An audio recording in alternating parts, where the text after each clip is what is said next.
本日の作業内容は石膏ボード貼りです。ひたすら切って貼る様子をお楽しみください。こんにちは、空き家再生のひとりです。今回はひどかった雨漏りリビングを修繕していきたいと思います。気合があれば一人でできるということで、一人でできるマンは何でも一人で DIY してしまうというコンセプトとなっております。お楽しみいただけたら幸いです。ということで、ベランダ修繕を行ってから雨漏りは無事止まったようなので、内装の工事に移りたいと思います。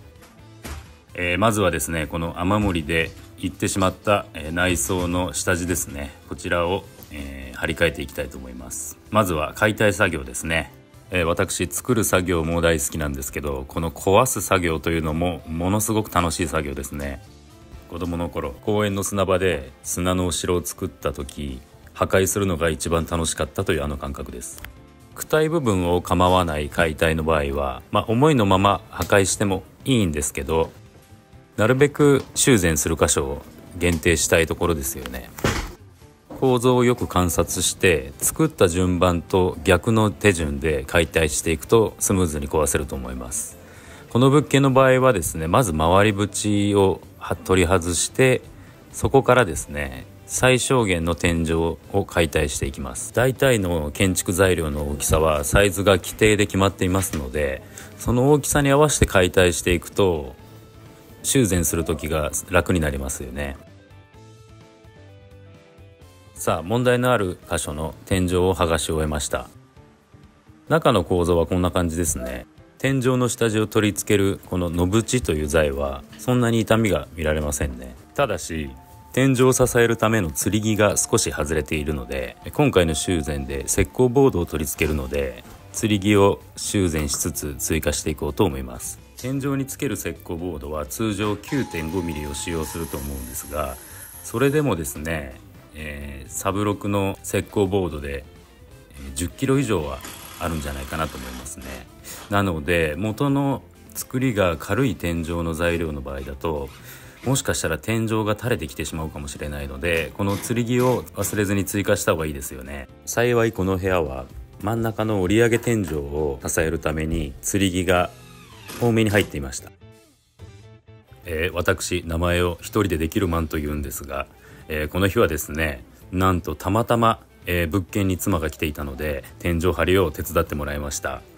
石膏ボードは合板と違って無理な持ち方をすると割れてしまうので、一人で作業するのはなかなか難易度が高いですね。もし仮に、一人で作業する場合はボードリフター、ハンドリフターっていうんですかね、天井の板を支える工具があるので、そちらを使うといいですよね。次回は名前に恥じないように、ボードリフターを購入して作業しようと思います。この丸い穴はですね、ダウンライトがついていたんですね。この部屋はひどい状態だったにもかかわらず電気配線は傷んでなかったんですね。で、私この時まだ電気工事士の資格持っていなかったので、配線を変えずにダウンライトがぴったり通る穴を開けるのに少し苦労しました。この辺りに十分な吊り木があるかが反対側から確認できなかったので、確認のためにマルチツールで天井を切断しています。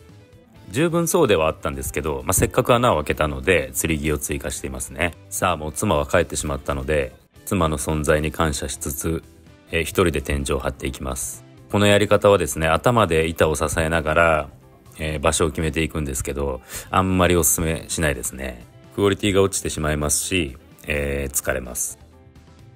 なぜこんないびつな切り方をしているかと言いますと、材料を無駄なく使うという意味もあるんですけど、ちょうどこのボードとボードの継ぎ目の部分に、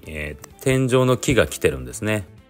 決まった位置でしかボードを継ぐことができないので、それに合わせてボードを張っていく必要がありますね。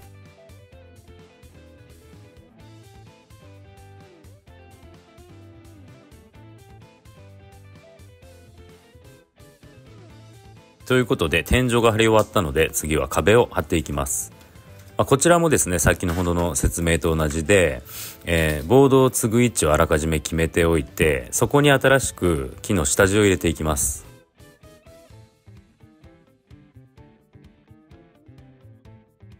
コンセントの位置を採寸して石膏ボードをマルチツールでカットしていますね。私は石膏ボードはカッターで切っています。集塵機能付きの丸ノコがあれば作業効率はそっちの方がいいかもしれないですね。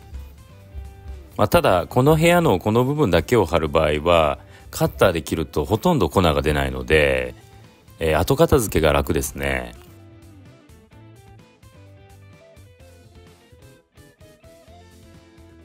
ボードを貼っていく順番はですね、一応カットする回数が少なかったり、あとは材料の無駄が出づらいように、順番を決めていますね。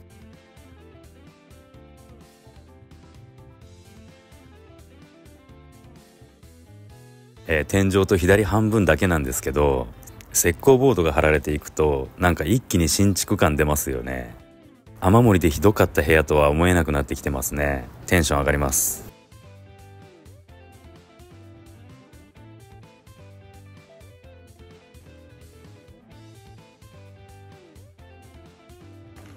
さあ石膏ボードが貼り終わったので、次はパテ付け作業ですね。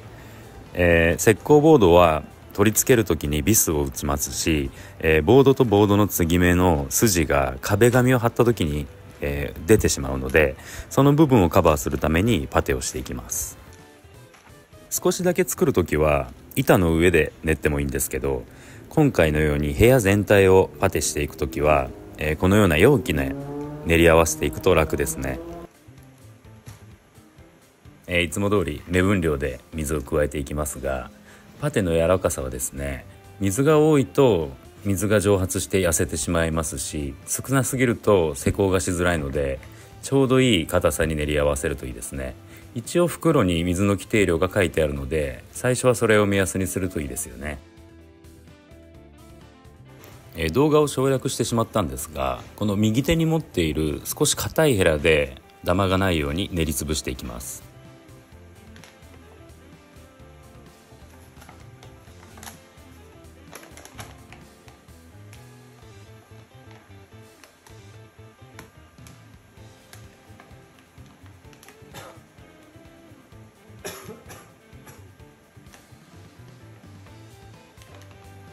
プラスチックヘラには硬さがいろいろあるので、こういう柔らかいヘラを一つ持っておくと材料をさらえる時にすごく便利ですね。ホームセンターで硬さを確認してみてください。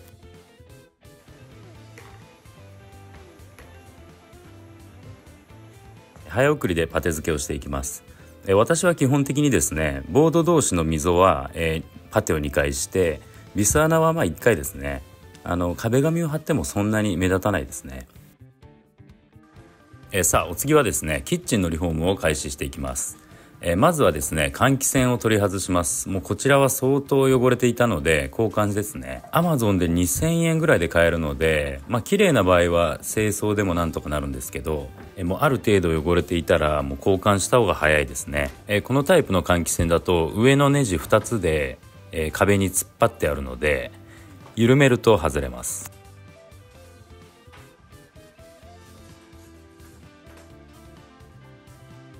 今測ってる部分はもともと壁紙だったんですよね。油で相当汚れてしまっていたので、ここにはパネルを貼りたいですよね。このキッチンは IH コンロがついているので、お風呂の工事で余ったアルミ複合板を貼っていきます。ガスコンロの場合ですとキッチンパネルを貼った方がいいですね。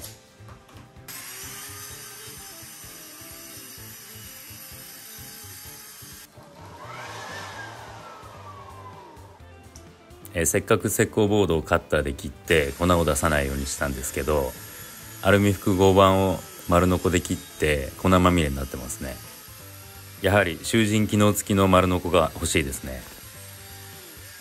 私はメインの丸ノコは廃工機を使っているんですけど、買った当初はですね、モデルが新しくて集塵アダプターが売ってなかったんですよね、売り切れで。たださっき調べたら普通に Amazon で売ってたので早速ポチりました。次回からはその集塵機能を使って工事をしようと思います。カットが終わって仮合わせが終わったので貼り付けをしていきます。こちらもですね、お風呂のパネルと同様に、両面テープとコーキングで接着ですね。聞いた話なんですが、こういう作業をするときに IH に乗ってしまって IH のガラスを割ってしまうっていう事故が結構あるらしいんですね。なので IH コンロには絶対乗らないようにしましょう。次はこの換気扇側のパネルを加工しないといけないんですが、ここはですね少し複雑な加工になるので、こういう場合はですね、私は絵を描いてそこに寸法を記入していきます。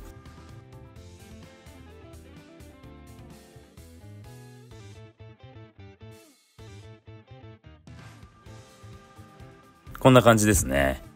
もはや暗号ですね。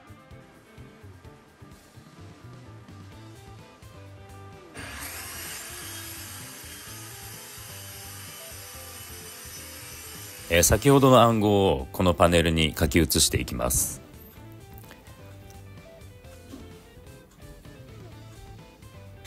こういうですね細かいカットをするときはアルミ複合板の場合はカッターで切ると小回りが利きますね。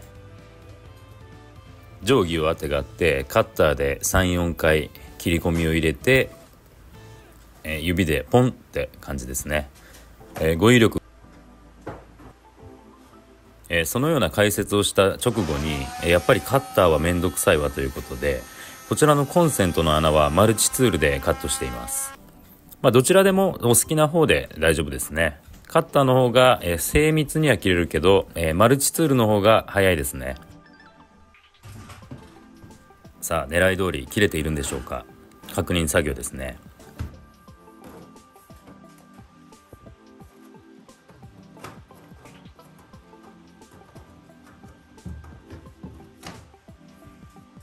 いいんじゃないでしょうか。バッチリですね。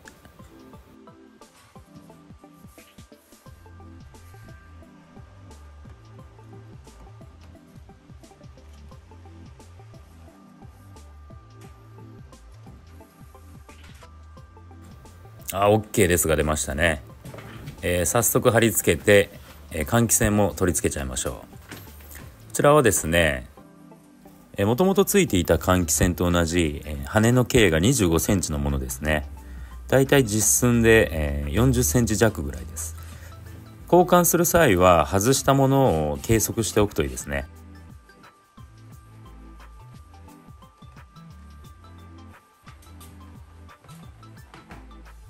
壁への取り付けが完了したら、カバーと油受け皿を取り付けて完成ですね。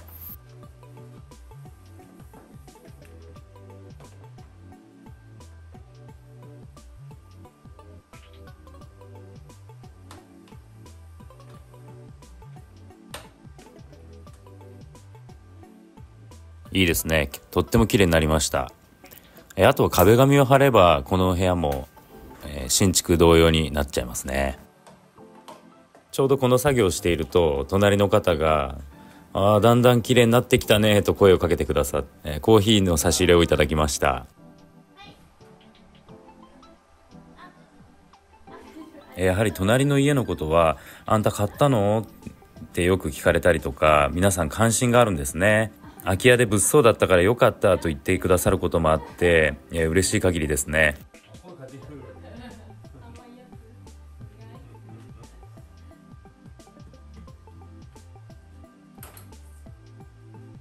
というわけで換気扇の取り付けが完了です。さっき暑いね、今日涼しいねって言っ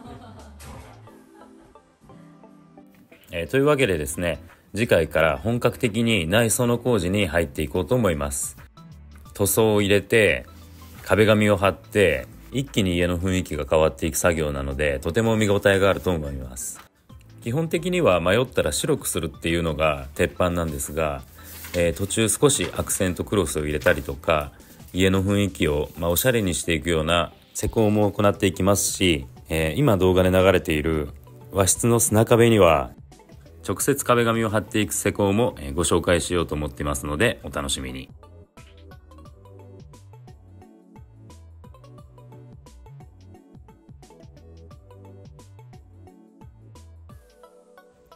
今日の動画良かった、参考になったという方はチャンネル登録、高評価をよろしくお願いいたします。またご意見やご質問などございましたらお気軽にコメントしてください。では次の動画でお会いしましょう。さようなら。